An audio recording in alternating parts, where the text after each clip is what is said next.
السلام علیکم ورحمۃ اللہ تعالی وبرکاتہ۔ محترم ناظرین، یہ ماہ محرم الحرام کا مہینہ چل رہا ہے اور یہ آخری عشرہ ہے۔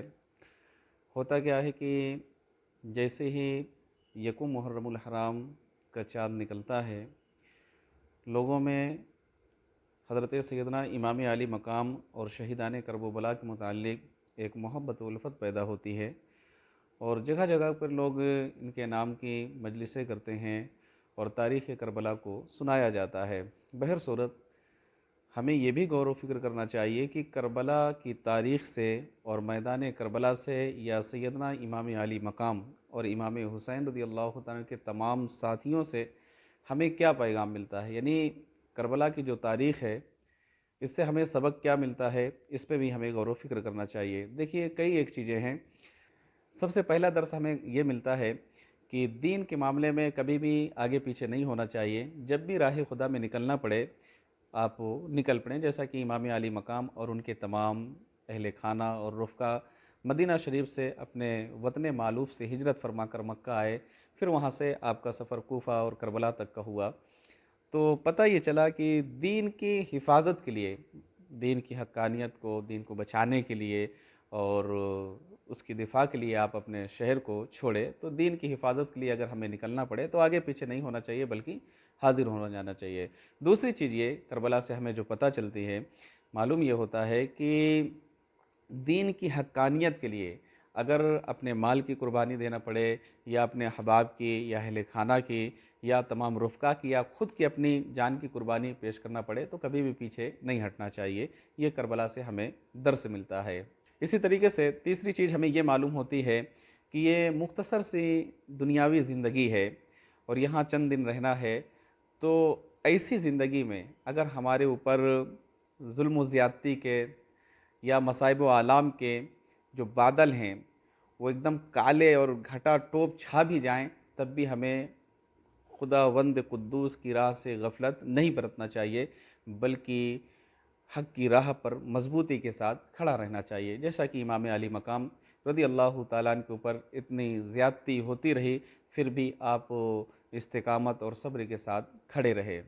کربلا کے میدان سے ہمیں جو چوتھی چیز ملتی ہے وہ یہ ملتی ہے کہ چاہے آپ کے اوپر کتنی بھی پریشانی آ جائے، چاہے آپ سفر میں ہوں یا حجر میں ہوں، چاہے آپ امن و سکون کے ساتھ ہوں یا میدان کارزار میں ہوں، نماز کی پابندی ضرور کریں۔ یہ ہمیں امام علی مقام رضی اللہ تعالیٰ عنہ اور ان کے تمام رفقا سے،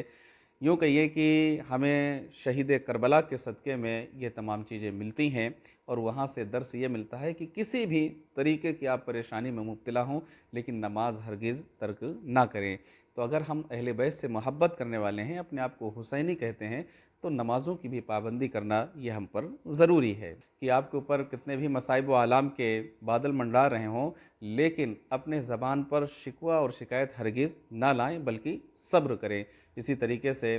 حضرت امام حسین رضی اللہ تعالیٰ اور ان کے ساتھیوں سے ہمیں یہ سبق ملتا ہے کربلا کے میدان سے کہ اگر آپ نے وعدہ کر لیا ہے تو وعدہ خلافی ہرگز نہ کریں، کیونکہ حضرت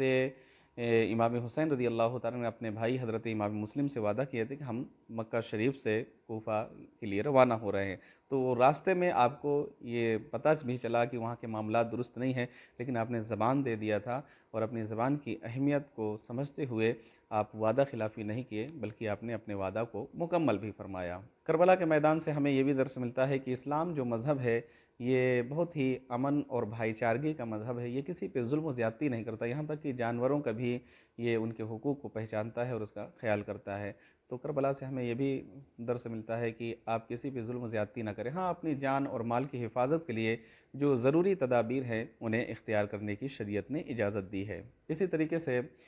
کربلا کے میدان سے ہمیں جو آگے کی بات معلوم ہوتی ہے، نویں چیز، وہ یہ پتہ چلتی ہے کہ تلاوت قرآن پاک، قرآن سے محبت اور ذکر و اذکار، یہ کربلا کے میدان میں حضرت امام حسین رضی اللہ تعالیٰ کی جب شہادت ہو گئی تھی، آپ کے جسم اقدس سے آپ کا سر اقدس نیزے پر تھا، اس وقت بھی آپ نے تلاوت قرآن کی۔ لیکن آج ہوتا کیا ہے کہ ہم نے قرآن شریف کو طاقوں پہ سجانے کے لیے رکھ لیا ہے، جب کسی کی موت ہوتی ہے تو تیزہ چہلم 10ویں 20ویں میں نکالتے ہیں اور تلاوت کرتے ہیں۔ ایسا نہیں کرنا چاہیے، بلکہ ہمیں قرآن سے محبت ہونا چاہیے، تلاوت قرآن سے ضرور محبت ہونا چاہیے۔